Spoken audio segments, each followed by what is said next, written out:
Durante más de un siglo, la saga de PepsiCo ha reflejado los arcos de familias que construyen, pierden y reconstruyen fortunas. Comienza no en una reluciente torre corporativa, sino en los sencillos estantes de madera de una farmacia de pueblo, donde barberías y droguerías servían como centros comunitarios tanto como expendedores de medicinas. A finales del siglo XIX, el sur de Estados Unidos aún se recuperaba de la guerra civil.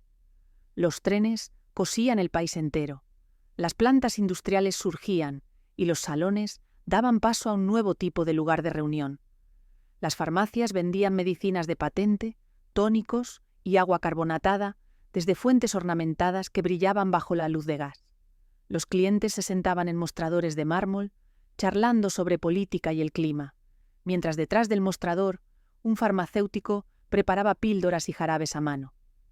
A este mundo llegó un joven llamado Caleb Bradham, hijo de un comerciante inmigrante sirio y una mujer de Carolina del Norte, cuya mezcla de curiosidad y ambición lo llevó a inventar una bebida que dejaría su nombre resonando durante décadas. Antes de continuar, contamos contigo para que apoyes nuestro canal haciendo clic en ese pequeño botón de suscribirse para que podamos difundir estos increíbles documentales a personas como tú alrededor del mundo. Gracias. Bradham nació en 1867 en la pequeña ciudad costera de New Bern, Carolina del Norte, un lugar donde los barcos llegaban del Caribe cargados de azúcar y especias. Creció ayudando a su padre en una tienda de abarrotes, aprendiendo el valor del comercio honesto y los gustos de su comunidad. Estudiante aplicado, soñaba con convertirse en médico y se inscribió en la Universidad de Carolina del Norte antes de transferirse al Colegio de Médicos y Cirujanos en Baltimore. En una época anterior a los préstamos estudiantiles y las becas estables, las fortunas familiares dictaban la trayectoria de las carreras. Cuando el negocio de su padre flaqueó, Bradham dejó la escuela de medicina y regresó a casa.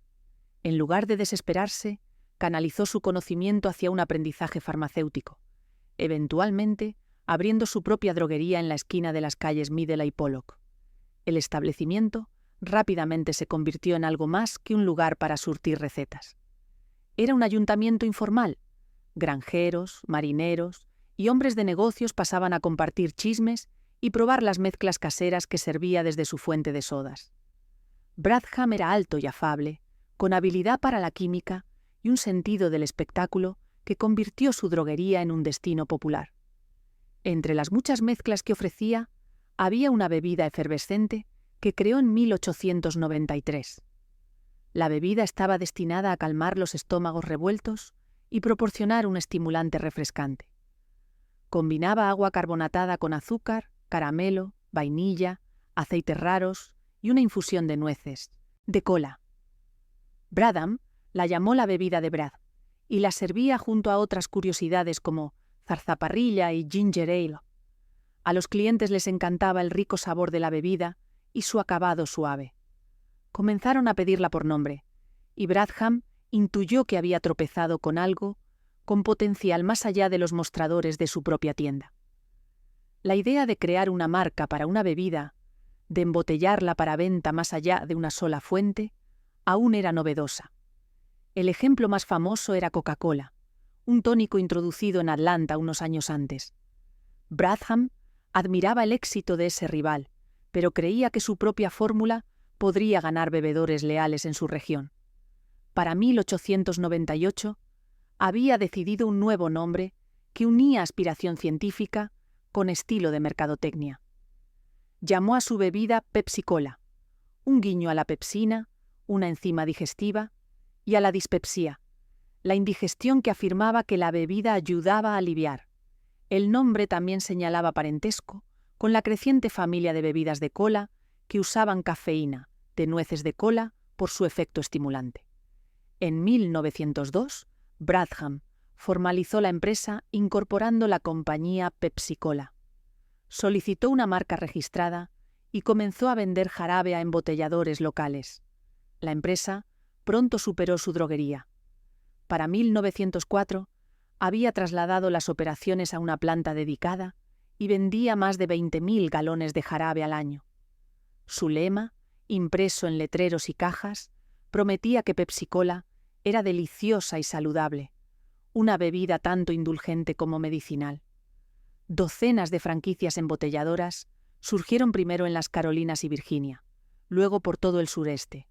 Vendedores viajeros llevaban el jarabe en carretas por caminos lodosos, a pueblos diminutos, donde las tiendas generales lo carbonatarían y embotellarían ellas mismas. El rostro de Bradham, apuesto con un bigote cuidadosamente recortado, aparecía en anuncios instando a la gente a pedir Pepsi-Cola por nombre. Por un tiempo, la fórmula parecía imparable. Las primeras botellas de Pepsi estaban grabadas con escritura en espiral y selladas con tapones de corcho asegurados con alambre. Mujeres y hombres bebían Pepsi en reuniones sociales y juegos de béisbol, sorbiendo de vasos y compartiendo un ritual que se sentía moderno y saludable. En ferias del condado, Bradham se vestía con un delantal blanco almidonado y demostraba su bebida a las multitudes, explicando que, a diferencia de muchas medicinas de patente, no contenía narcóticos ni hierbas peligrosas. En una era cuando los jarabes con opio y tónicos que contenían cocaína eran comunes, su énfasis en la seguridad era astuto. También buscaba vincular su producto al orgullo regional, patrocinando eventos locales y causas cívicas. La gente lo llamaba coronel por respeto, y él correspondía sirviendo en la milicia naval de Carolina del Norte, alcanzando el rango de comandante. Cuando la guerra con España se vislumbró en 1898, ofreció sus servicios y organizó marineros locales para la defensa costera. Las líneas entre farmacéutico, empresario y líder comunitario se difuminaron en su vida, tejiendo juntos los hilos de ambición personal y deber público. Sin embargo, incluso mientras el negocio se expandía, Bradham seguía siendo un farmacéutico de corazón. Creía en las propiedades terapéuticas de su bebida y resistía propuestas de hacerla más agresivamente saborizada o de alterar su fórmula para reducir costos. Insistía en usar azúcar de alta calidad, lo que hacía a Pepsi más costosa de producir que algunos competidores. Este compromiso demostraría ser tanto su fortaleza como su perdición.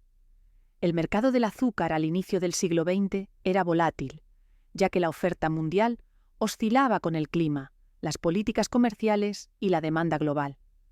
Durante la Primera Guerra Mundial, cuando los envíos desde Cuba y otras regiones productoras de azúcar fueron interrumpidos, los precios se dispararon dramáticamente.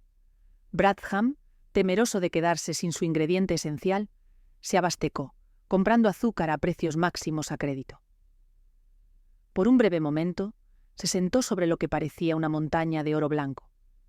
Fue apodado el Rey del Azúcar del Sur por periódicos que admiraban su perspicacia.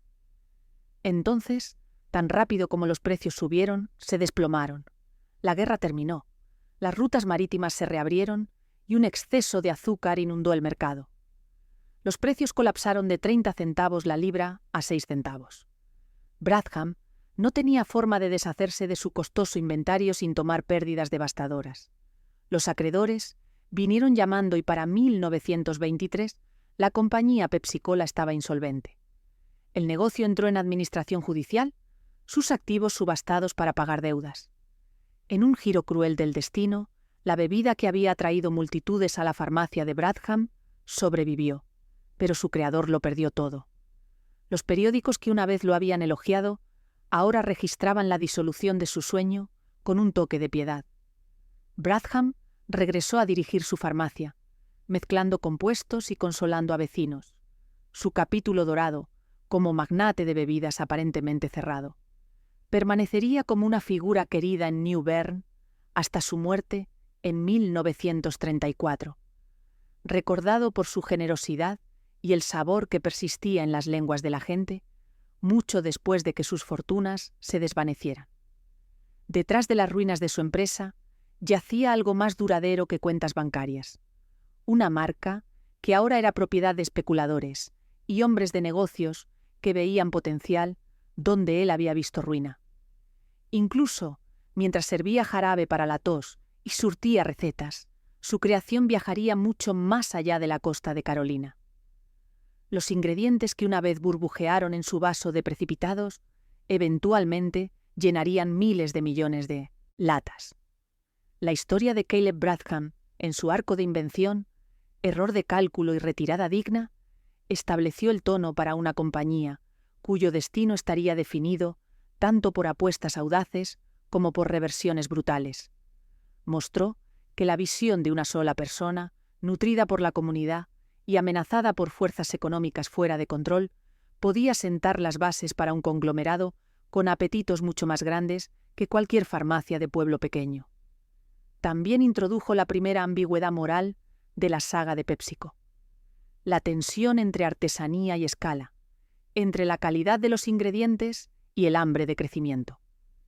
El segundo acto en la historia de Pepsi se abre no con un inventor heroico, sino con una cadena de tratos y casi fallos que mantuvieron la bebida viva durante los años 20. Después de la bancarrota de Bradham, la marca registrada Pepsi-Cola rebotó entre dueños. Un inversionista de Virginia, llamado Roy Megargel, compró los activos en subasta, esperanzado de que pudiera revivir la marca. Incorporó una nueva compañía, Pepsi-Cola, en 1923, contrató a algunos de los antiguos embotelladores de Bradham e intentó reintroducir el jarabe, pero carecía del capital y la red de distribución necesarios para competir con Coca-Cola, que para entonces se había convertido en un fenómeno nacional. Megargel incumplió pagos a los acreedores de Bradham y la marca registrada revirtió a los administradores. Durante algunos años, la marca existió como poco más que un nombre y una receta archivada en la oficina de un abogado, un fantasma de una bebida que una vez había burbujeado en ferias del condado. Tomó a un vendedor de dulces ver en esa receta la semilla de un cambio.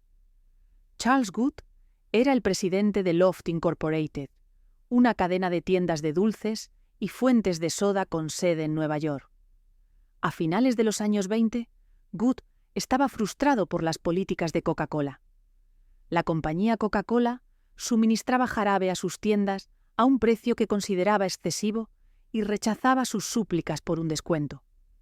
En un arranque de pique, tanto como de estrategia, Good se propuso encontrar una cola alternativa que pudiera vender en sus mostradores por menos. Escuchó que la fórmula de Pepsi-Cola estaba disponible y compró la marca registrada a los administradores en 1931. Instaló una operación improvisada de embotellado en los pisos superiores de la fábrica de dulces de Loft y comenzó a experimentar con la fórmula. Good no era químico, pero tenía el instinto de comerciante para lo que los clientes querían.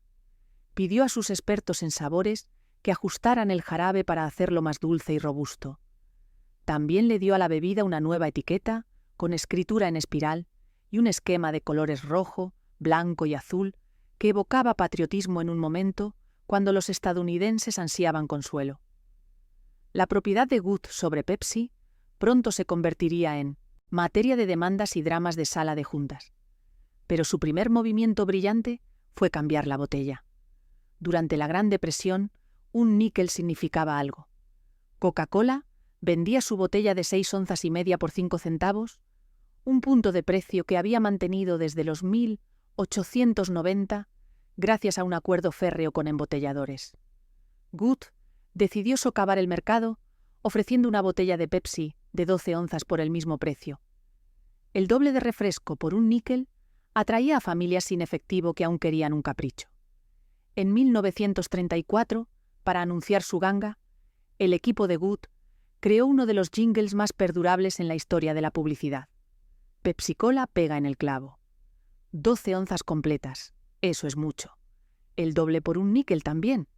Pepsi-Cola es la bebida para ti. El jingle sonó en estaciones de radio por todo el país, cantado por cuartetos de barbería y orquestas de big band. Los niños lo recitaban en patios escolares. El poder de la aritmética simple y una melodía pegajosa impulsó a Pepsi a la conciencia nacional, justo cuando las fortunas económicas del país se hundían. Las ventas subieron de unos pocos miles de cajas a millones de botellas casi de la noche a la mañana. El momento fue afortunado de otra manera. La prohibición había terminado en 1933, reabriendo tabernas y cervecerías, pero muchos estadounidenses aún dudaban en regresar al alcohol. Los refrescos llenaron el vacío, ofreciendo una indulgencia segura. Pepsi se convirtió en favorita en restaurantes y cines, un capricho barato que entregaba una descarga de azúcar y un impulso de cafeína. Good aprovechó la red de tiendas de Love para colocar Pepsi en estantes junto a chocolates y regaliz. También dio franquicias a embotelladores en el Medio Oeste y el Noreste, expandiendo la marca más allá de sus raíces sureñas. Por un breve momento, pareció que la Pepsi de Good podría eclipsar a Coca-Cola en el mercado. Los informes de gente cargando cajas de botellas de 12 onzas a casa emocionaban a los inversionistas. Pepsi ya no era una marca registrada polvorienta. Era un retador con impulso. Pero los métodos de Good sembraron las semillas de problemas. Debido a que había comprado Pepsi bajo su propio nombre, pero usó los recursos de Love para producirla y distribuirla, los accionistas de Love lo demandaron por trato preferente. El caso serpenteó por los tribunales durante años, culminando en un fallo que forzó a Good a ceder Pepsi a Love. Al mismo tiempo, Coca-Cola notó al advenedizo y lanzó una agresiva campaña contraria. Los ejecutivos de Coca-Cola volaron a embotelladores amenazados por la ventaja de precio de Pepsi, recordándoles sus contratos y ofreciendo endulzantes para mantenerse leales. En pueblos más pequeños, los tenderos que se atrevían a almacenar Pepsi a veces encontraban sus entregas de Coca-Cola retrasadas o cortadas. La guerra de las colas había comenzado en silencio, aún no una batalla global de marcas, sino una lucha por espacio en estantes y níqueles. Para 1938, las presiones combinadas de juicios legales e intriga corporativa llevaron a Good a renunciar. Pepsi se escindió como una compañía independiente con su propia gerencia. Richard Gilbert y Walter Mack, ejecutivos experimentados de la industria alimentaria, tomaron el timón. Cambiaron el enfoque de Pepsi del precio a la imagen.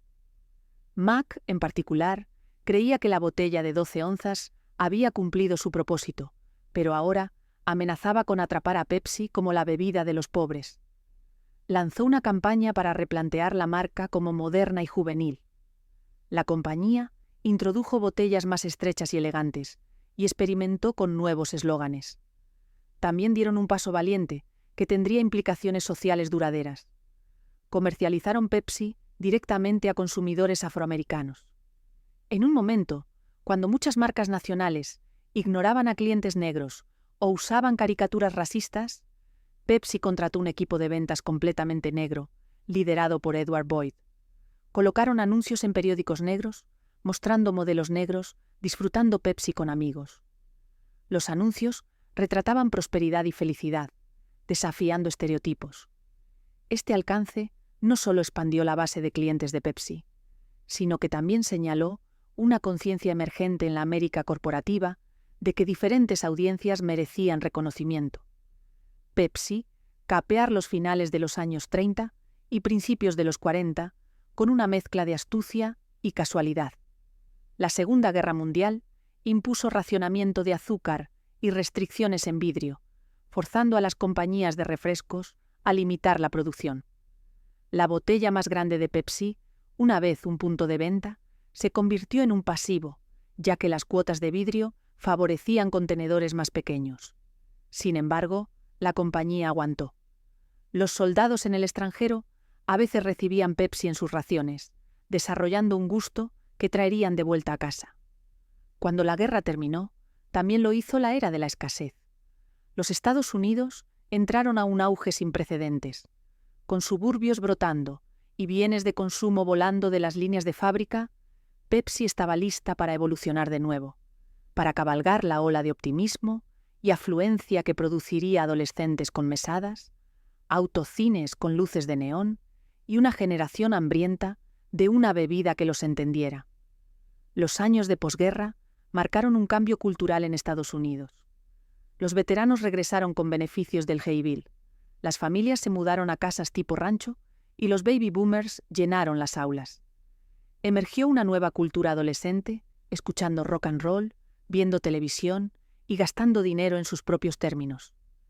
Las compañías que habían prosperado con la frugalidad de la depresión ahora enfrentaban consumidores que querían marcas que reflejaran sus aspiraciones en lugar de solo sus presupuestos. Dentro de Pepsi, los ejecutivos intuían que ser la botella de ganga ya no era suficiente. La marca necesitaba convertirse en un símbolo de estilo de vida, algo fresco y juvenil que pudiera diferenciarse de la imagen estatal de Coca-Cola. Un arquitecto clave de esa transformación fue Alfred Steel. Steel había sido un ejecutivo de alto rango en Coca-Cola antes de renunciar, y en 1949 se casó con la actriz Joan Crawford. Poco después, se unió a Pepsi como director ejecutivo, trayendo consigo tanto conocimiento interno de su competidor como glamour de Hollywood. Steel creía que Pepsi debería posicionarse no simplemente como una alternativa a Coca-Cola, sino como la bebida de la emergente generación Pepsi. Acortó la famosa botella de 12 onzas a una forma más esbelta, elevó el precio para igualar a Coca-Cola e invirtió fuertemente en publicidad. Bajo Steel, los eslóganes de Pepsi cambiaron del valor a la vitalidad. Más rebote por onza prometía energía y diversión. Los anuncios mostraban parejas jóvenes, bailando en fuentes de soda o riendo en parrilladas de patio trasero, una desviación de las escenas serenas de familias leyendo periódicos. El matrimonio de Steel con Crawford resultó ser más que una sensación de tabloides. Crawford, un ícono de Hollywood, abrazó su papel como musa corporativa de Pepsi. Asistió a convenciones de embotelladores, posó para fotografías promocionales y después de la muerte de Steel en 1959, se convirtió en la primera mujer en servir en el consejo directivo de la compañía. Su feroz lealtad a Pepsi a veces llevó a teatralidades. Famosamente, insistió en que los actores en sets de películas bebieran de vasos de Pepsi, pero su poder estelar ayudó a pulir el encanto de la marca. En los años 50, cuando la televisión estaba tejiendo a la nación en una sola audiencia, tener una campeona celebridad importaba. Señalaba que Pepsi no era la cola barata de los recuerdos de la depresión, sino una elección moderna y sofisticada. Mientras los años 50 se convertían en los 60, otro visionario publicitario llevó el atractivo juvenil de Pepsi al siguiente nivel. Alan Potash, una mente creativa en la agencia BBDO, desarrolló la campaña Generación Pepsi. Estudió las actitudes de adolescentes y adultos jóvenes que maduraban en una sociedad sometida a convulsión. Eran más escépticos de la autoridad que sus padres, más abiertos a nueva música, moda y normas sociales. Potash se dio cuenta de que esta generación quería ser reconocida, no aleccionada. En 1963 lanzó una serie de comerciales de televisión con el eslogan «Cobra vida, estás en la generación Pepsi». En lugar de enfocarse en la bebida misma, los anuncios mostraban viñetas de exuberancia juvenil. Surf, crucero en convertibles, baile con música rock. Los comerciales fueron filmados en colores vibrantes con cortes rápidos que reflejaban la estética de las películas de la nueva ola francesa y la energía de la música pop. Los spots estaban anclados por un jingle que proclamaba «Es la generación Pepsi viniendo hacia ti, yendo fuerte». La campaña tocó un nervio cultural. Adolescentes y estudiantes universitarios se vieron reflejados en las imágenes de Pepsi, mientras sus mayores, a veces, rodaban los ojos ante el espectáculo. Las ventas se dispararon y la participación de Pepsi en el mercado estadounidense de colas subió a cifras de 2 dígitos por primera vez en décadas. Coca-Cola respondió con su propia campaña «Las cosas van mejor con Coca-Cola». Pero por un tiempo, Pepsi tuvo el impulso. La compañía capitalizó su nuevo caché cultural patrocinando conciertos de rock y especiales de televisión. Se alineó con íconos juveniles como los Beach Boys y las bandas de la invasión británica. La idea de que un refresco pudiera ser parte de una identidad generacional era radical y daría forma a la mercadotecnia durante décadas por venir. Pepsi había descubierto que podía competir no solo en precio o incluso sabor, sino en la imagen aspiracional que proyectaba. En 1964, Pepsi dio otro paso audaz, introduciendo Diet Pepsi, la primera cola dietética distribuida nacionalmente en Estados Unidos.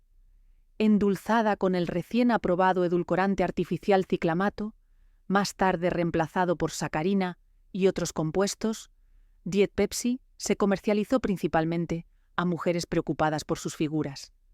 Los primeros anuncios presentaban modelos esbeltas y prometían el sabor de la cola sin las calorías. El producto aprovechó la emergente cultura de fitness y dieta, que explotaría en las décadas siguientes.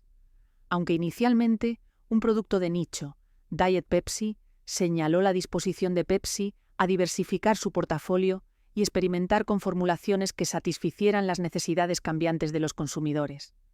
Alrededor del mismo tiempo, la compañía adquirió el refresco Mountain Dew de la Tip Corporation. Mountain Dew, originalmente creado como mezclador para whisky en las colinas de Tennessee, fue posicionado como un refresco cítrico de alta energía. Pepsi lo remarcó con eslóganes como Yahoo, Mountain Dew, te hará cosquillas en las entrañas, y apuntó a jóvenes rurales y suburbanos. Mountain Dew se convertiría en una marca de miles de millones de dólares por derecho propio, pero en ese momento era solo una pieza más de la estrategia de Pepsi para ampliarse más allá de la cola. Los años 60 no fueron solo sobre lanzamientos publicitarios y de productos. También fueron un periodo de cambio interno en Pepsi. La compañía profesionalizó su gestión, reclutando MBAs e ingenieros para agilizar operaciones. Invirtió en plantas embotelladoras y redes de distribución, asegurando que Pepsi pudiera ser entregada fría a supermercados suburbanos tan fácilmente como a restaurantes de ciudad. Mientras Coca-Cola mantenía su sistema de franquicia de embotelladores independientes, Pepsi experimentó con poseer y operar sus propias operaciones de embotellado, dándole más control sobre calidad y suministro. La compañía también comenzó a mirar más allá de las bebidas. Dentro de los pasillos de la sede de Pepsi, una nueva idea estaba fermentando. Una fusión que convertiría a Pepsi de una compañía de refrescos a un imperio diversificado de alimentos y bebidas. Los orígenes del imperio de botanas de PepsiCo se remontan a dos empresarios que, como Caleb Braden, vieron oportunidad en los alimentos más humildes. En San Antonio, Texas, en 1932, un confitero llamado Charles Elmer Dulin fue a un café buscando nuevos productos para vender en la tienda de helados de su familia. Allí encontró una pequeña operación que freía tiras de maíz, llamadas fritos. Dulin probó las botanas saladas y crujientes y quedó enganchado. Compró la receta y algunas piezas de equipo por $100 y comenzó a hacer fritos en la cocina de su madre. Su familia envolvía y vendía las papas fritas a mano, entregándolas puerta a puerta. La visión de Dulin era crear una botana que usara ingredientes baratos, pero pudiera venderse a precio premium por su sabor y conveniencia. Experimentó con recetas y empaque, desarrollando un proceso de manufactura que aseguraba que cada papa frita fuera crujiente y ligera. En pocos años, la compañía Frito se mudó de la cocina a una fábrica en Dallas, empleando docenas de personas y distribuyendo papas fritas por todo Texas. Mientras tanto, en Nashville, Tennessee, Herman Ley conducía su Ford Modelo A de tienda en tienda con un maletero lleno de papas fritas. Ley había comenzado como vendedor viajero para la compañía de alimentos Barrett. Cuando Barrett tuvo problemas durante la depresión, Ley compró su equipo y fundó la compañía H.W. Ley en 1932. Creía en el atractivo simple de una papa, finamente rebanada y perfectamente salada. Con carisma y determinación, construyó relaciones con tenderos, restaurantes y tiendas familiares por todo el sur. Lay contrató una fuerza laboral de vendedores y conductores de reparto que atendían rutas con papas fritas frescas diariamente, asegurando calidad y frescura en un momento cuando muchos alimentos envasados se ponían rancios en los estantes. Bajo el liderazgo de Lay, la compañía se expandió más allá de Tennessee, hacia Georgia, Mississippi y más allá. Para los años 50, las papas fritas Lay eran un elemento básico en las despensas estadounidenses, empacadas en bolsas coloridas y respaldadas por figuras deportivas. Dulin y Lay compartían más que una habilidad para las botanas. Compartían una filosofía de integración vertical y calidad del producto. Dulin invirtió en granjas de maíz y operaciones de molienda para controlar su cadena de suministro. También perseguía una vida equilibrada que mezclaba negocios con desarrollo personal, alentando a los empleados a practicar yoga y meditación mucho antes de que tales prácticas fueran comunes. Lai se enfocó en la innovación de distribución, introduciendo empaque con precio marcado para simplificar ventas e invirtiendo en sistemas de gestión de rutas. En 1945, los dos hombres se conocieron y acordaron distribuir los productos del otro. La compañía Frito vendería papas fritas Lay en Texas, mientras H.W. Lay vendería fritos en el sureste. La alianza funcionó bien porque los productos se complementaban y usaban procesos de manufactura separados. A medida que la asociación se profundizó, las compañías consideraron una fusión que crearía una potencia nacional de botanas. En 1961, después de años de colaboración y respeto mutuo, Frito y H.W. Lay se fusionaron para formar Frito Lay Incorporated. La entidad combinada instantáneamente se convirtió en la compañía de alimentos de botanas más grande de Estados Unidos. Presumía una red nacional de fábricas, granjas y rutas de distribución, así como una línea de productos diversa que incluía fritos, Lays, Ruffles, Cheetos, una botana inflada de maíz que Dulin introdujo en 1948 y una variedad de especialidades regionales. Herman Lay se convirtió en presidente de la nueva compañía, mientras que la salud de Dulin le impidió tomar un papel de primera línea. Murió en 1959. Lay lideró la nueva corporación con la misma energía que había mostrado en sus rutas. Creía que una compañía de botanas podía ser tan sofisticada como cualquier firma industrial, usando datos y logística para asegurar que las bolsas de papas fritas alcanzaran a los consumidores en el momento justo de hambre. El éxito de Frito Lay, a principios de los años 60, atrajo la atención de Donald Kendall, el recién nombrado presidente de Pepsi Cola. Kendall era un expiloto de la Marina y vendedor de Pepsi que había ascendido en las filas por pura fuerza de personalidad. Estaba convencido de que el futuro de Pepsi yacía en la diversificación. Una compañía de refrescos enfrentaba fluctuaciones estacionales y podía ser vulnerable a cambios en los gustos del consumidor. Por contraste, los conocidos alimentos de botanas se consumían todo el año y podían venderse junto a bebidas en supermercados y máquinas expendedoras. Kendall admiraba la red de distribución de Frito Lay, que entregaba productos directamente a decenas de miles de minoristas cada semana. Vio la oportunidad de combinar las rutas de bebidas de Pepsi con las rutas de botanas de Frito Lay, creando eficiencia y poder de negociación. Herman Lay, por su parte, estaba intrigado por la idea de alinearse con una gran compañía de bebidas. Creía que botanas y refrescos eran compañeros naturales. Una papa frita salada pedía una bebida fría. El desafío radicaba en convencer a sus respectivas juntas y accionistas de que tal fusión preservaría la cultura única de cada compañía mientras desbloqueaba sinergias. Las negociaciones, conducidas en hoteles y salas de juntas lejos de periodistas entrometidos, duraron meses. De un lado de la mesa se sentaba Kendall, carismático y audaz, ansioso por hacer una gran jugada. Del otro se sentaba Lay, pragmático y experimentado, protector de la compañía que había construido. Tuvieron que tranquilizar a escépticos que temían que combinar un negocio de botanas de rápido crecimiento con una compañía de cola aún rebelde pudiera diluir ambas marcas. En 1965, el trato se selló. Pepsi Cola y Frito Lay se fusionaron para formar PepsiCo Incorporated, una corporación diferente a cualquier otra que la industria de alimentos y bebidas hubiera visto. Herman Lay se convirtió en presidente del consejo, mientras Donald Kendall sirvió como presidente y director ejecutivo. La fusión creó una empresa con ingresos anuales de más de $500 millones y operaciones que abarcaban papas fritas, colas, inflados y refrescos cítricos.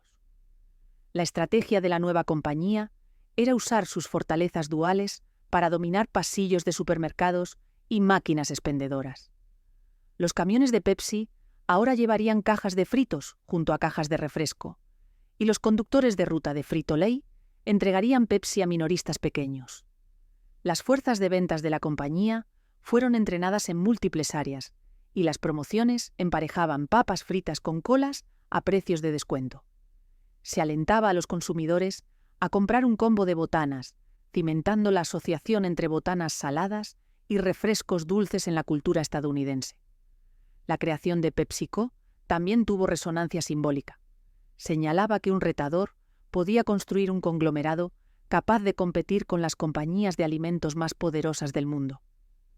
Coca-Cola había desdeñado previamente las innovaciones de Pepsi, pero ahora enfrentaba un rival con bolsillos más profundos, un portafolio de productos más amplio y un celo por la expansión. El logo de PepsiCo, presentando el rojo, blanco y azul del globo de Pepsi junto al chip de maíz de frito, se convirtió en un elemento fijo en tiendas de abarrotes. Por primera vez, los consumidores podían experimentar una familia de marcas unificada que abarcaba botanas y refrescos. Dentro de la compañía surgieron nuevos desafíos: integrar dos culturas corporativas, equilibrar las necesidades de embotelladores y granjeros y navegar un entorno regulatorio cada vez más complejo. Pero la fusión preparó el escenario para que PepsiCo se embarcara en un período de expansión que la transformaría de un advenedizo regional a un titán global. Los años 70 y 80 fueron años de crecimiento vertiginoso para PepsiCo. Con Donald Kendall y Herman Ley al timón, la compañía abrazó una estrategia de diversificación que se extendió mucho más allá de la cola original y las papas fritas de maíz. El pensamiento era directo. Si PepsiCo podía ampliar su portafolio para incluir alimentos y bebidas a través de diferentes categorías, podría capear caídas en cualquier segmento y aprovechar su poder de distribución para promocionar múltiples productos de manera cruzada. Kendall, siempre ambicioso, declaró que PepsiCo se convertiría en una compañía total de servicios de alimentos, suministrando todo lo que un consumidor pudiera comer o beber durante el día. Uno de los primeros objetivos en esta búsqueda fue la industria de restaurantes. La comida rápida estaba en auge, mientras las autopistas interestatales y los estilos de vida suburbanos alentaban a los estadounidenses a cenar sobre la marcha. En 1977, PepsiCo adquirió Pizza Hut, una cadena con sede en Wichita, fundada por dos hermanos que convirtieron un solo local en un fenómeno nacional.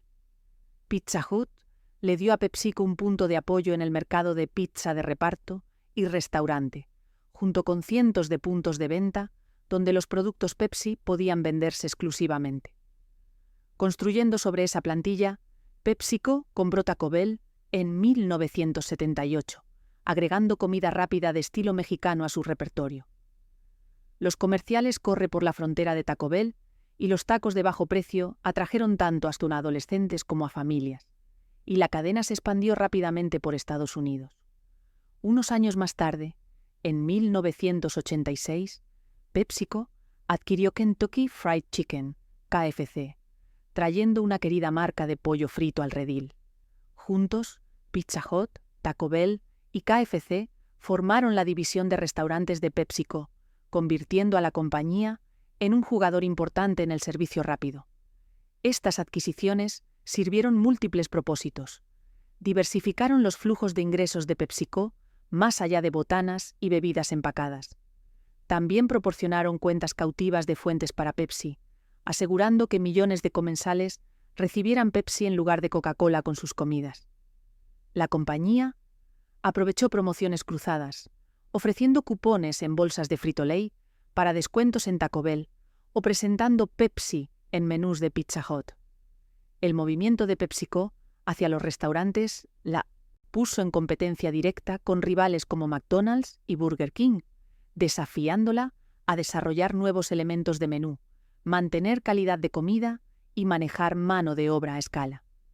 Por cierto, si te interesa entender cómo nacieron las grandes fortunas, los imperios empresariales y las familias que dominaron la historia, en este canal cada semana te esperan historias reales que mezclan ambición, poder y destino. Suscríbete y descubre los secretos que cambiaron el curso del mundo. Gestionar restaurantes era un esfuerzo muy diferente de embotellar refresco o freír papas fritas. Y los ejecutivos de PepsiCo ocasionalmente luchaban con las complejidades de preparación de alimentos, cadenas de suministro y relaciones con franquiciados. Aún así, la estrategia dio sus frutos. Para finales de los años 80, la división de restaurantes representaba casi la mitad de las ganancias operativas de PepsiCo. Mientras las adquisiciones de comida rápida acaparaban titulares, PepsiCo silenciosamente continuó expandiendo sus negocios centrales de botanas y bebidas. La compañía introdujo nuevos sabores y formatos, respondiendo a gustos cambiantes. Frito-Lay lanzó Doritos en 1966, una papa frita de tortilla, originalmente saborizada con chile y queso, que capitalizó el creciente interés de los estadounidenses en la cocina Tex-Mex. Doritos se convertiría en una de las botanas más vendidas del mundo, en parte por publicidad agresiva que abrazaba humor e irreverencia. Sun Chips, introducido en 1991, ofreció una alternativa multigrano a las papas fritas tradicionales, alineándose con el creciente interés de los consumidores en la salud.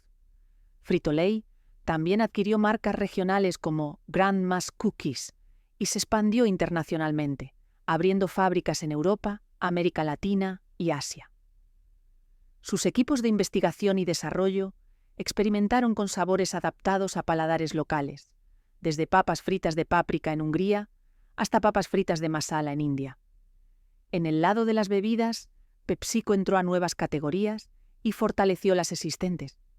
Introdujo extensiones de sabor, como Cherry Pepsi y Crystal Pepsi. Esta última, una cola transparente que generó revuelo por su novedad en 1992, pero finalmente no logró ganar apoyo sostenido del consumidor. Se aventuró en bebidas de frutas, bebidas deportivas y agua. Los años 80 vieron el lanzamiento de Slice, una línea de refrescos saborizados con frutas con 10% de jugo, así como la adquisición de marcas como Mug, Root Beer. PepsiCo también duplicó su apuesta en su mejor vendedor no cola, Mountain Dew, con publicidad que enfatizaba deportes extremos y un espíritu rebelde. Las campañas Hazlo con Mountain Dew de los años 90 presentaban temerarios y patinadores, posicionando la bebida como la elección de los buscadores de emociones. Al combinar astucia publicitaria con innovación de productos, PepsiCo mantuvo su portafolio de bebidas fresco, incluso mientras los patrones de consumo cambiaban. Esta era también presenció un momento icónico en la rivalidad continua de Pepsi con Coca-Cola, el desafío Pepsi. En 1975, el equipo de mercadotecnia de Pepsi montó pruebas de sabor a ciegas en centros comerciales y ferias por toda América. Se daban vasos sin marcar de Coca-Cola y Pepsi a participantes a quienes se les preguntaba cuál preferían. Pepsi afirmaba que la mayoría favorecía su sabor más dulce. Las cámaras capturaban rostros sorprendidos mientras la gente elegía Pepsi sobre la marca que pensaban que amaban. Los resultados se convirtieron en comerciales de televisión, con el narrador retando a los espectadores a tomar el desafío Pepsi ellos mismos. La campaña fue una obra maestra.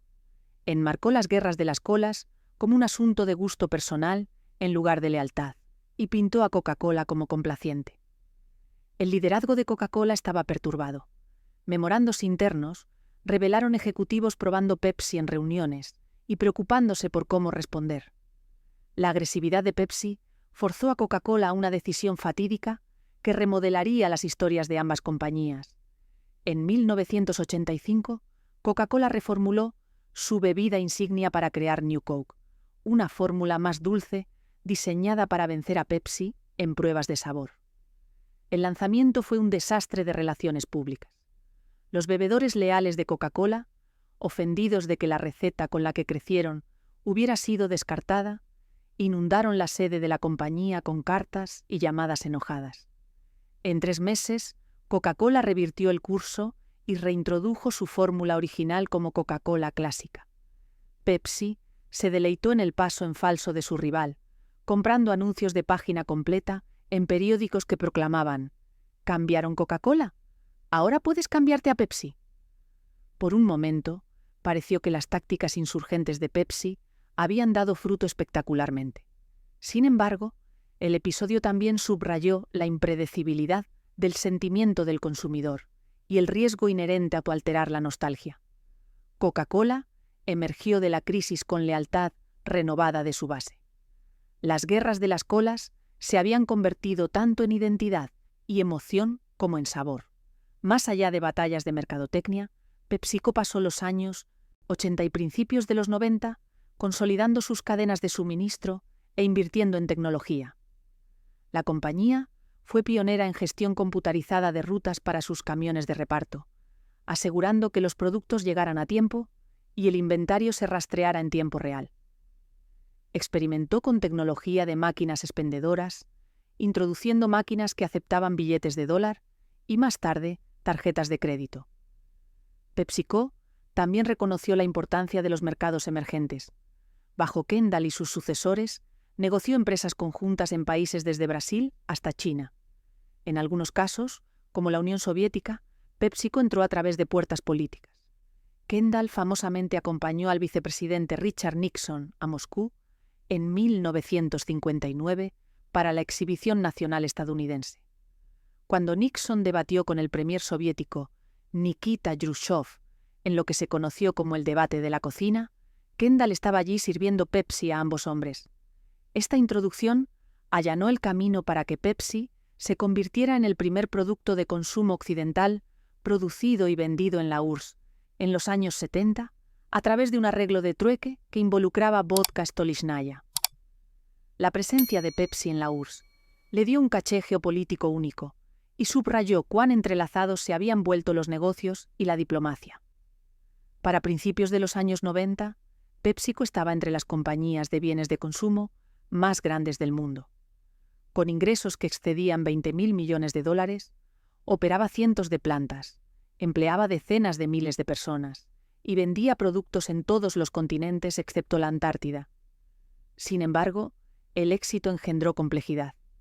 Gestionar restaurantes, botanas y bebidas bajo un mismo techo resultó desafiante. La división de restaurantes, en particular, luchó con bajos márgenes y competencia feroz. Después de mucho debate, PepsiCo decidió en 1997 escindir sus marcas de restaurantes en una compañía separada, más tarde llamada Tricon Global Restaurants y finalmente Yum! Brands. Esta decisión permitió a PepsiCo enfocarse en bienes empacados, mientras aún suministraba a su antigua división de restaurantes con bebidas. La escisión marcó el fin de una era, pero liberó a PepsiCo para perseguir nuevas direcciones, especialmente en categorías donde la salud y la sostenibilidad importarían tanto como el sabor. Ninguna rivalidad corporativa ha sido tan perdurable o dramática como la que existe entre Pepsi y Coca-Cola. Desde los primeros días, cuando la bebida de Caleb Bradham luchaba por coexistir junto al tónico de Atlanta de John Pemberton, las dos compañías han estado encerradas en competencia. A lo largo de las décadas, su rivalidad ha estimulado la innovación, la creatividad publicitaria y el exceso ocasional. También ha reflejado cambios culturales y geopolíticos más amplios, desde la diplomacia de Murphy, la Guerra Fría, hasta el auge de la cultura pop global. Los años 70 marcaron el inicio del período más extravagante de la rivalidad. Pepsi había tomado el manto de la juventud, mientras Coca-Cola se aferraba a su imagen como una tradición estadounidense. Los ejecutivos de Pepsi entendieron que para ganar participación de mercado necesitaban estar donde la gente joven estaba, viendo televisión, escuchando música y abrazando nuevas actitudes. La compañía vertió dinero en comerciales que presentaban estrellas de rock, surfistas y niños con cabello largo. En 1984, Pepsi logró lo que pudo haber sido el respaldo de celebridad más consecuente de la era: Michael Jackson. En ese momento, Jackson estaba en el pico de su fama después del lanzamiento de Thriller. Pepsi lo firmó con un contrato multimillonario, y él reelaboró las letras de Billie Jean en un jingle de Pepsi para una serie de comerciales de alto presupuesto. Durante la filmación de un anuncio, el cabello de Jackson se incendió por un mal funcionamiento pirotécnico, llevando a lesiones menores y un frenesí mediático. Pepsi llegó a un acuerdo con Jackson y donó a su caridad, pero el incidente solo aumentó la visibilidad de la campaña. Millones de espectadores vieron el comercial durante horario estelar, y la asociación de Pepsi con la estrella de pop más grande del mundo cimentó su imagen como la elección de la juventud. Coca-Cola respondió con su propia lista de celebridades, desde Mean Joe Green, lanzando una camiseta a un joven fan en un querido spot del Super Bowl, hasta Bill Cosby ensalzando las virtudes de Coca-Cola. Coca-Cola enfatizaba nostalgia y autenticidad con el eslogan Coca-Cola es así, y más tarde, no puedes vencer lo auténtico. La compañía también aprovechó eventos internacionales, patrocinando los Juegos Olímpicos y alcanzando audiencias a las que Pepsi luchaba por entrar.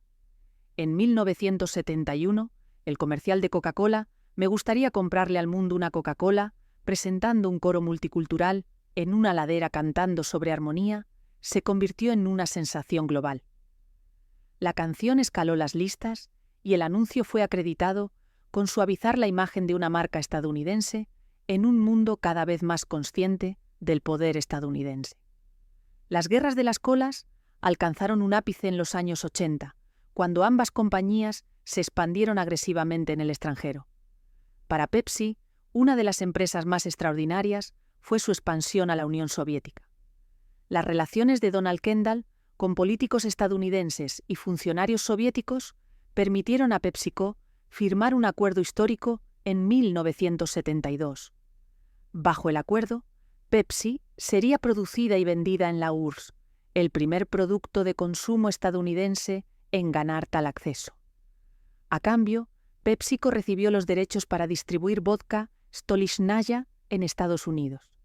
El arreglo de trueque circunnavegó restricciones monetarias y permitió a cada lado intercambiar bienes sin efectivo. Para los años 80, Pepsi se embotellaba en múltiples ciudades soviéticas, y los consumidores rusos se acostumbraron a su sabor dulce y efervescente. Cuando la televisión soviética transmitió comerciales de Pepsi presentando a la estrella de cine Vladislav Yakut, se formaron filas fuera de las tiendas. En 1989, cuando cayó el muro de Berlín y el comunismo se desmoronó, los ejecutivos de Pepsi brindaron con líderes soviéticos celebrando tanto el éxito comercial como el deshielo de tensiones. Coca-Cola, excluida del mercado durante este periodo, observó celosamente desde lejos. La rivalidad también se desarrolló en mercados emergentes como China, India y América Latina. En China, Pepsi inicialmente ganó un punto de apoyo, asociándose con embotelladores locales y adoptando celebridades chinas en su publicidad. En India, Coca-Cola se había retirado del mercado en 1977 en lugar de compartir su fórmula secreta con el gobierno. Pepsi entró a mediados de los años 80 bajo una empresa conjunta que empaquetaba sus productos como inversiones agrícolas. Pepsi acordó exportar productos cultivados en India a cambio del derecho de vender sus bebidas. Cuando Coca-Cola reentró a India en 1993, los dos gigantes pelearon por participación de mercado, construyendo plantas embotelladoras y patrocinando equipos de críquet. La competencia benefició a granjeros y minoristas indios que de repente tenían múltiples compradores para sus cultivos y más productos para vender. En el frente cultural, las guerras de las colas se infiltraron en música, deportes y cine. Pepsi patrocinó conciertos de Madonna, Britney Spears y Beyoncé, mientras Coca-Cola se alineaba con atletas como Michael Jordan. La campaña Generación Siguiente de Pepsi en los años 90 presentó a Cindy Crawford, antes de la fama en una camiseta blanca, sorbiendo un refresco frente a un par de niños admiradores. El comercial se transmitió durante el Super Bowl y se convirtió en un clásico instantáneo. Coca-Cola respondió con anuncios protagonizados por osos polares, animados deslizándose por pendientes heladas. En 2002, Pepsi produjo un comercial con tema de gladiadores presentando a Spears, Pink y Beyoncé, versionando We Will Rock You de Queen para un estadio de fans animados.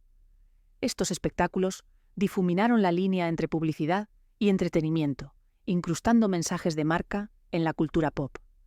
Las compañías también compitieron por derechos de nombres en arenas deportivas y lugares de conciertos, cada una buscando asociar su marca con equipos ganadores y experiencias exclusivas.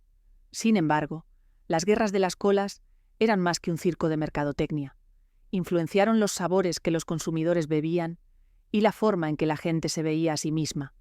Elegir Pepsi o Coca-Cola se convirtió para algunos en una expresión de identidad personal, similar a elegir un partido político o una marca de moda.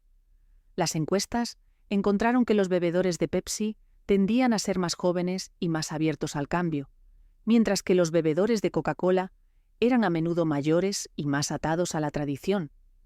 Los investigadores debatieron si estas diferencias eran causa o efecto de la publicidad de las compañías.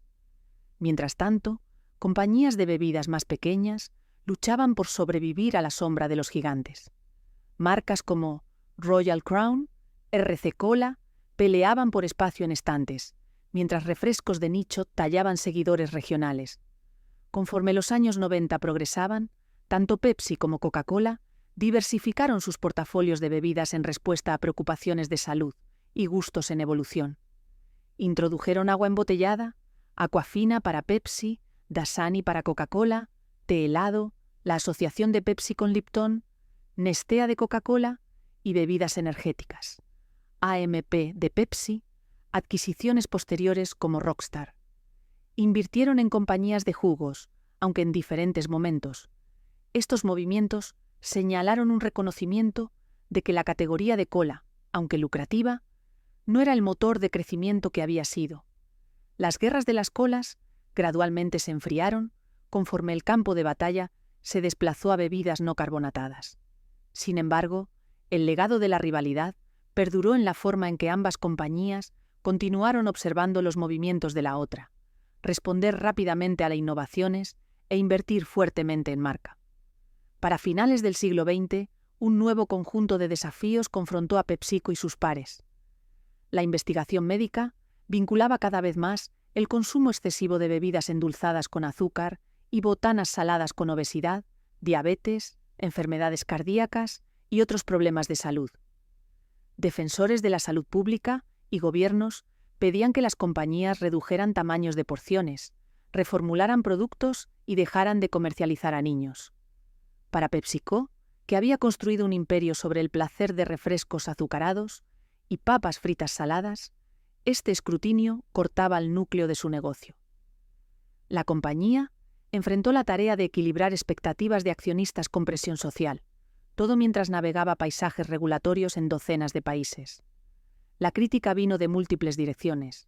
Los nutricionistas advertían que una sola lata de refresco de 12 onzas podía contener hasta 10 cucharaditas de azúcar, entregando un golpe calórico con poco valor nutricional. Escuelas y padres se preocupaban por el acceso de los niños a máquinas expendedoras. Campañas contra la obesidad señalaban los refrescos como calorías vacías. Las botanas de Frito-Lay fueron señaladas por su contenido de grasa, particularmente grasas trans, que estaban asociadas con riesgos cardiovasculares.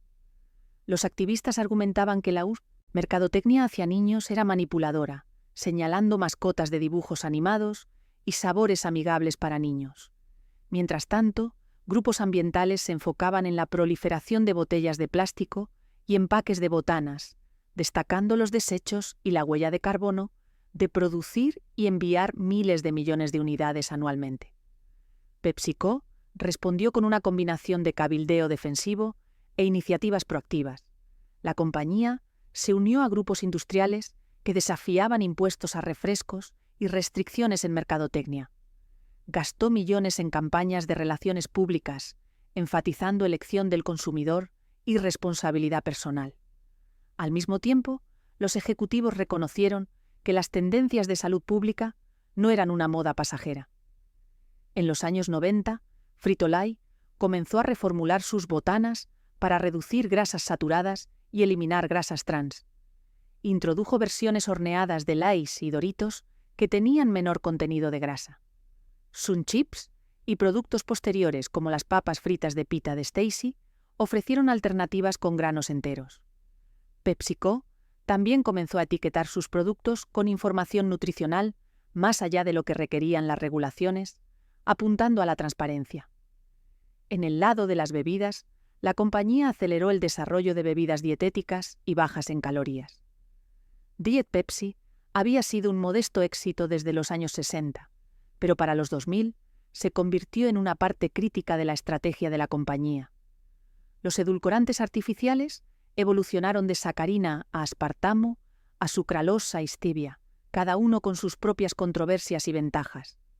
En 2011, PepsiCo lanzó Pepsi Next, una cola de calorías medias endulzada con una mezcla de azúcar y edulcorantes artificiales comercializada a consumidores que querían reducir calorías sin el sabor de un refresco dietético. El producto vio éxito limitado antes de ser descontinuado en muchos mercados. Al mismo tiempo, el portafolio no cola de la compañía creció. Tropicana, jugo de naranja adquirido en 1998, ofrecía vitaminas y fibra. Naked Juice y Odwalla, comprados más tarde, proporcionaban jugos de frutas y vegetales presentados como alternativas saludables al refresco. Gatorade, parte de la adquisición de Quaker Oats en 2001, abordaba el mercado de hidratación deportiva. Estas marcas ayudaron a reposicionar a PepsiCo como un proveedor de bebidas saludables y funcionales, no solo caprichos azucarados. La sostenibilidad ambiental se convirtió en otro pilar de la respuesta de PepsiCo.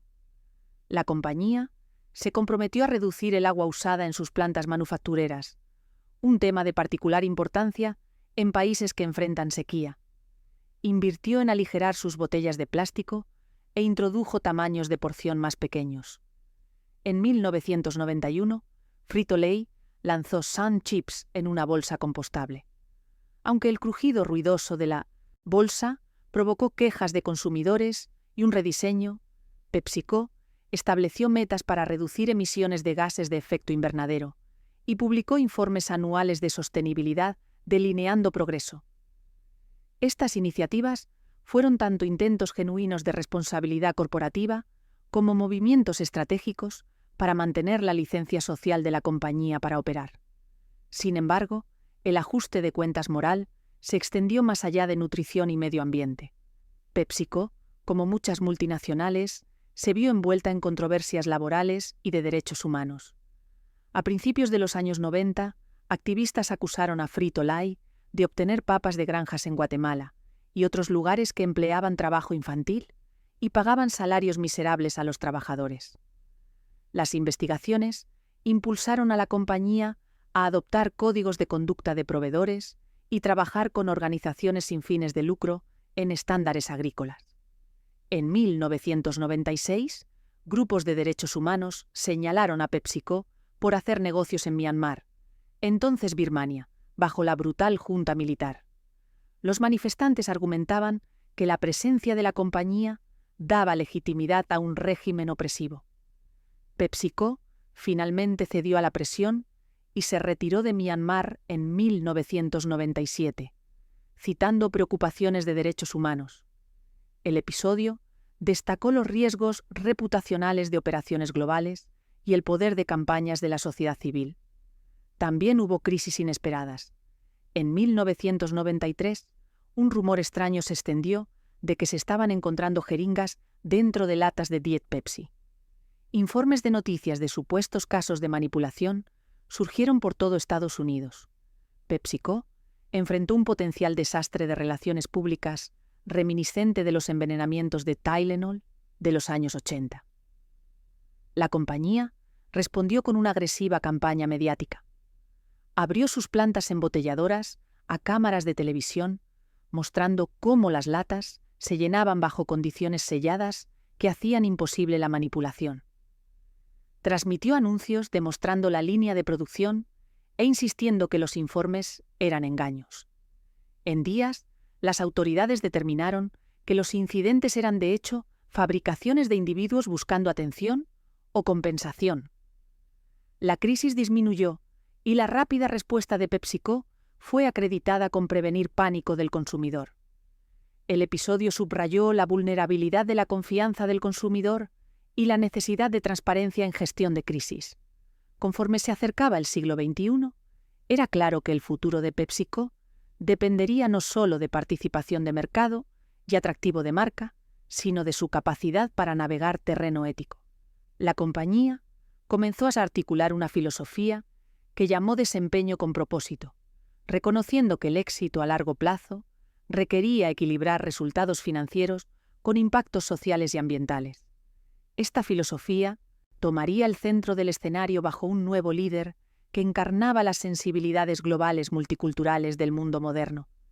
En 2006, Indra Nooyi se convirtió en la directora ejecutiva de PepsiCo, la primera mujer y la primera persona de ascendencia asiática en liderar la compañía. Nacida y educada en India, Nooyi se había unido a PepsiCo en 1994 como vicepresidenta senior de planificación estratégica. Fue instrumental en las adquisiciones de Tropicana y Quaker Oats, que trajeron marcas como Gatorade y el cereal Captain Crunch al portafolio de PepsiCo. Nooyi creía que una corporación global necesitaba una brújula guía más allá de ganancias trimestrales. Bajo su liderazgo, PepsiCo reforzó el concepto de desempeño con propósito, enfocándose en 3 pilares: sostenibilidad humana, sostenibilidad ambiental y sostenibilidad del talento. El primer pilar, sostenibilidad humana, involucraba transformar el portafolio de productos para incluir opciones más nutritivas y reducir ingredientes dañinos. Nooyi estableció metas ambiciosas para reducir la cantidad promedio de azúcar por porción en bebidas y reducir sodio y grasas saturadas en botanas. Defendió la adquisición de compañías como Sabra, fabricante de hummus y otros dips mediterráneos, y caminó por las plantas de Frito-Lay, instando a los tecnólogos a desarrollar botanas horneadas que entregaran sabor sin exceso de aceite. PepsiCo invirtió en investigación sobre edulcorantes naturales como stevia y fruta del monje, buscando crear bebidas que satisficieran antojos sin contribuir a la obesidad. La compañía expandió su línea de aguas embotelladas y aguas carbonatadas, lanzando marcas como Bubbly en 2018. Nooyi también supervisó el despliegue global de productos Quaker Oats como cereales y barras de desayuno ricos en fibra y granos enteros. Estos cambios señalaron un reconocimiento de que los consumidores modernos querían opciones que se alinearan con tendencias de bienestar. El segundo pilar, sostenibilidad ambiental, abordó el uso de recursos de la compañía y su huella ecológica. PepsiCo estableció objetivos para reducir el consumo de agua en operaciones, mejorando reciclaje y recuperación. Invirtió en energía renovable, instalando paneles solares en almacenes y explorando biocombustibles para camiones de reparto. La compañía lanzó iniciativas para recuperar subproductos agrícolas, como usar cáscaras de papa de la producción de papas fritas como materia prima para bioenergía. Los ingenieros de empaque de PepsiCo trabajaron en crear materiales reciclables y biodegradables, aunque el progreso fue lento, dadas las complejidades de seguridad alimentaria y vida útil. La compañía también se asoció con organizaciones sin fines de lucro para restaurar cuencas hidrográficas en regiones propensas a sequía y apoyar hasta agricultores que adoptan prácticas de conservación. Estos esfuerzos reflejaron una ampliación de objetivos corporativos para abarcar la salud del planeta como integral al éxito comercial. La sostenibilidad del talento, el tercer pilar, se enfocó en las personas que hacían funcionar a PepsiCo. Nooyi defendió la diversidad e inclusión, reconociendo que una compañía que servía a miles de millones de consumidores en más de 200 países necesitaba liderazgo que reflejara esa diversidad. Bajo su supervisión, PepsiCo aumentó el número de mujeres y minorías en roles senior. La compañía expandió beneficios de licencia parental e introdujo arreglos de trabajo flexibles. Nooyi era conocida por escribir cartas personales a los padres de sus ejecutivos senior, agradeciéndoles por criar líderes, una anécdota que se convirtió en sello distintivo de su estilo de liderazgo empático. Entendía que era más probable que los empleados permanecieran comprometidos e innovadores cuando se sentían valorados y cuando la misión de la compañía resonaba con sus valores personales. Durante el mandato de Nooyi, PepsiCo hizo varias adquisiciones y desinversiones estratégicas para alinearse con la agenda de desempeño con propósito. adquirió Wim-Bildan, una compañía rusa de lácteos y jugos, para profundizar su presencia en Europa del Este y diversificarse en lácteos. Vendió sus operaciones de embotellado en Norteamérica y más tarde las readquirió, reflejando estrategias cambiantes sobre integración vertical. En 2010, PepsiCo tomó una participación mayoritaria en SodaStream, una compañía que permitía a los consumidores carbonatar sus propias bebidas en casa, una inversión que presagió el creciente interés en personalización y sostenibilidad. En 2020, después de que Nooyi renunció, PepsiCo compraría a Rockstar, fabricante de bebidas energéticas, señalando diversificación continua. El énfasis de Nooyi en el propósito a veces atrajo críticas de inversionistas que se preocupaban de que enfocarse en salud y sostenibilidad pudiera distraer de las ganancias. Cuando las ventas de refrescos de PepsiCo se estancaron y las ventas de botanas llevaron las ganancias de la compañía, los analistas debatieron si escindir Frito-Lay como una entidad separada. Nooyi resistió, argumentando que la combinación de botanas y bebidas proporcionaba equilibrio y resiliencia. En última instancia, bajo su liderazgo, los ingresos de PepsiCo crecieron de 35.000 millones a 63.000 millones de dólares, demostrando que propósito y ganancia no eran mutuamente excluyentes. Su mandato también coincidió con cambios dramáticos en el comportamiento del consumidor, conforme las redes sociales empoderaban a los clientes para exigir responsabilidad y transparencia. PepsiCo se adaptó, lanzando campañas en plataformas como Facebook, Twitter y más tarde TikTok. Invitó a los consumidores a votar por nuevos sabores, se involucró con críticos y usó análisis de datos para adaptar mercadotecnia. Uno de los esfuerzos más visibles y controvertidos del nuevo milenio fue el proyecto Pepsi Refresh de 2010. En lugar de gastar decenas de millones de dólares en publicidad del Super Bowl, PepsiCo asignó ese presupuesto a un concurso impulsado por redes sociales, donde los consumidores podían proponer proyectos de mejora comunitaria y votar por los que PepsiCo financiaría.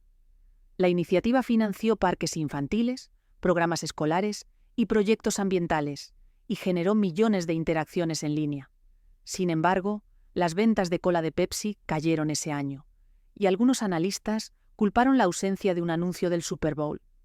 La experiencia ilustró la tensión entre hacer el bien y mantener la presencia de marca en un panorama mediático saturado de anuncios. Antes de terminar, recuerda que creamos este canal con un propósito: rescatar las historias que revelan cómo el dinero y la ambición dieron forma a nuestra historia. Porque entender las grandes fortunas es entender el poder, la humanidad y sus sombras. Suscríbete y forma parte de esta comunidad que ama descubrir los secretos del pasado. En los años 2010, la mercadotecnia de la compañía continuó inclinándose hacia la cultura pop, pero con éxito variado. Un anuncio de 2017, presentando a la modelo Kendall Jenner, ofreciendo una lata de Pepsi a un oficial de policía durante una protesta, fue ampliamente criticado por trivializar movimientos de justicia social. PepsiCo rápidamente retiró el anuncio y se disculpó. El incidente sirvió como cuento de advertencia sobre los peligros de malinterpretar corrientes culturales. Al mismo tiempo, la compañía anotó éxitos con anuncios presentando a Janelle Monáe y Cardi B, quienes usaron humor y música para transmitir empoderamiento y alegría. El patrocinio de PepsiCo del espectáculo de medio tiempo del Super Bowl de la Liga Nacional de Fútbol Americano, que comenzó en 2013, convirtió a la marca en pieza central de la cultura pop estadounidense. Cada febrero, artistas como Beyoncé, Lady Gaga, Shakira y The Weeknd atraían audiencias globales, dando a Pepsi una plataforma para mostrar su marca, mientras se asociaba con artistas que comandaban millones de fans. Conforme la década llegaba a su fin, Nooyi pasó la batuta a Ramón Laguarta, un ejecutivo español que previamente había liderado las operaciones de PepsiCo en Europa y África. Laguarta prometió continuidad, con la agenda de desempeño con propósito, mientras aceleraba la innovación. Bajo su liderazgo, PepsiCo invirtió en botanas de proteína vegetal, explorando garbanzos, lentejas y chícharos como bases para nuevas papas fritas. Adquirió marcas de botanas como Bear Foods, papas fritas de manzana, y BFW Brands, Popcorners, expandiéndose al segmento de botanas mejor para ti. También profundizó sus inversiones en comercio electrónico y entrega directa al consumidor, un movimiento que resultó premonitorio cuando la pandemia de COVID-19 de 2020 trastornó patrones minoristas y empujó a los consumidores en línea. En los primeros meses de la pandemia, la demanda de botanas y bebidas empacadas se disparó conforme la gente abastecía despensas, y las cadenas de suministro resilientes de PepsiCo le permitieron mantener los estantes abastecidos. A lo largo de estas transformaciones, la idea de una familia PepsiCo evolucionó. Se fueron los días cuando la familia se refería únicamente a un puñado de embotelladores y freidores de papas. La familia PepsiCo moderna incluía agricultores en México, cultivando papas para Lay's, ingenieros en Polonia diseñando botellas reciclables, científicos de datos en Manhattan optimizando compras de anuncios y millones de consumidores alrededor del mundo cuyas elecciones de compra influyen en la dirección de la compañía. La metáfora familiar se extendió también a los interesados. Las comunidades donde operaban plantas de PepsiCo, los minoristas que vendían sus productos y las organizaciones sin fines de lucro que recibían sus donaciones filantrópicas. Mantener armonía dentro de esta familia extendida requería sensibilidad a diferencias culturales, un compromiso con la justicia y una disposición a confrontar verdades incómodas sobre los impactos de alimentos procesados en la salud y el medio ambiente. PepsiCo no siempre tuvo éxito, pero sus líderes entendieron cada vez más que la longevidad de la compañía dependía de construir confianza tanto como ganancias. La historia de PepsiCo es un tapiz tejido de invención e imitación, ambición y contratiempo, cambio social y contienda cultural. Comienza con un farmacéutico de pueblo pequeño, mezclando jarabes en busca de una cura para la indigestión, y se extiende a una corporación global que vende miles de millones de porciones de botanas y bebidas cada día.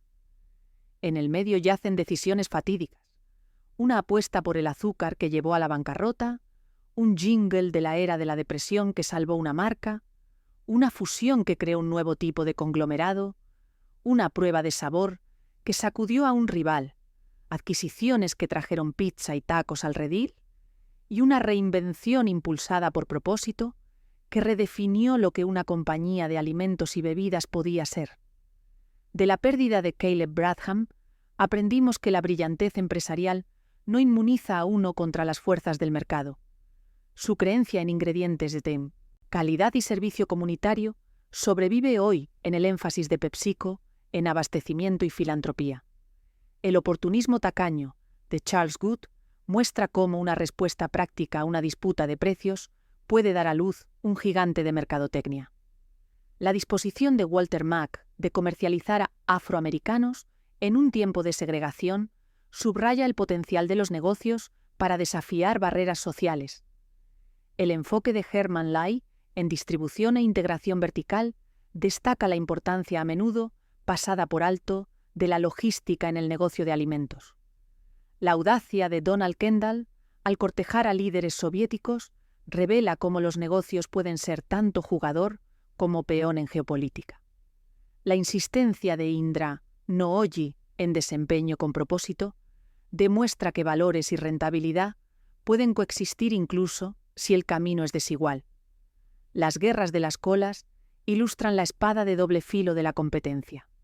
Por un lado, la rivalidad fomenta innovación, publicidad entretenida y competencia de precios que puede beneficiar a los consumidores. Por el otro, puede llevar a excesos y pasos en falso, como empujar productos cargados de azúcar a pesar de preocupaciones de salud o producir comerciales que malinterpretan movimientos sociales. La experiencia de PepsiCo muestra que las compañías deben equilibrar la emoción de la conquista del mercado con una evaluación clara de su impacto más amplio. Una marca que se posiciona como juvenil y rebelde debe evitar trivializar luchas por la justicia. Una compañía que vende indulgencia también debe promover moderación. El auge de Frito-Lay y el éxito de las empresas de restaurantes de PepsiCo enseñan que la diversificación puede ser tanto un escudo como una tensión. Cuando las ventas de botanas flaquean, las ventas de bebidas pueden subir y viceversa. Pero cada categoría trae sus propias complejidades. Manejar operaciones de fritura de pollo no es como mezclar jarabe, así como persuadir a agricultores a cultivar maíz para Doritos, no es como negociar compras de anuncios con estrellas de pop. La escisión de su división de restaurantes por parte de PepsiCo reconoció que a veces la simplificación es necesaria para prosperar. La propiedad continua de la compañía, tanto de botanas como de bebidas, subraya la lógica perdurable de que papas fritas saladas y refrescos dulces son compañeros en la psique del consumidor. Mirando hacia adelante, PepsiCo enfrenta nuevos desafíos que hacen eco de temas antiguos.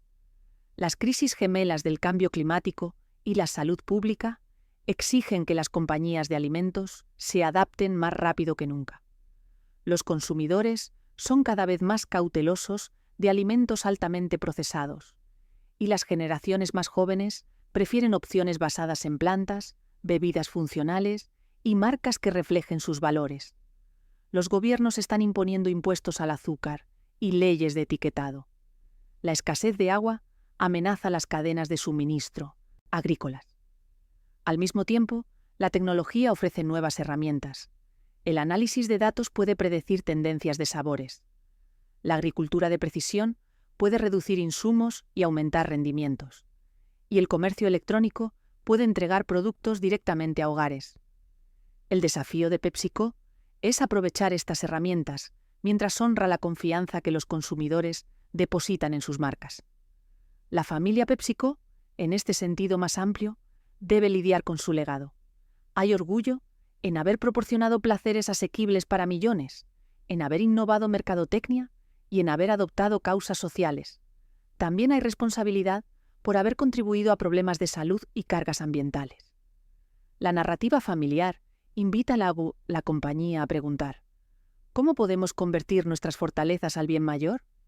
¿Qué lecciones de nuestro pasado pueden guiarnos a un futuro donde botanas y refrescos sean parte de un estilo de vida equilibrado y sostenible en lugar de un símbolo de exceso? ¿Cómo aseguramos que nuestros empleados, proveedores y consumidores todos se beneficien de nuestro éxito? En los momentos tranquilos, después de una reunión de consejo o un lanzamiento de producto, uno podría imaginar los fantasmas de Caleb Bradham y Herman Ley vagando por los pasillos de la sede de PepsiCo. Se maravillarían de la escala de la empresa que sus ideas engendraron, de los satélites rastreando camiones de reparto y los científicos analizando receptores de sabor. Bradham podría negar con la cabeza ante el azúcar, girando a través de latas en una línea de ensamblaje, recordando su propia ruina, mientras Lai podría sonreír ante la vista de paletas de papas fritas, listas para satisfacer antojos de medianoche. Indra Nooyi podría unirse a ellos, señalando tableros de métricas de sostenibilidad y fotos de proyectos de restauración de agua, instando a sus predecesores a ver que la familia ha crecido y que con el crecimiento viene mayor obligación. Al final, la historia de PepsiCo es un recordatorio de que las corporaciones no son monolitos fríos, sino esfuerzos humanos moldeados por los sueños, defectos y coraje de las personas. Son, en cierto sentido, familias, imperfectas, en evolución, unidas por historia compartida y futuros entrelazados.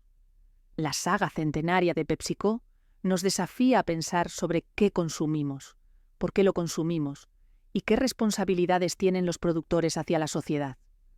Muestra que incluso una bebida efervescente, nacida en una droguería de esquina, puede agitar debates sobre diplomacia, identidad, salud y ética. E invita a futuras generaciones de empresarios y ejecutivos a preguntar no solo cómo hacer crecer un negocio, sino cómo ejercer su poder sabiamente. Para la familia PepsiCo, el próximo capítulo aún está por escribirse, pero sin duda será juzgado no solo por ganancias, sino por propósito.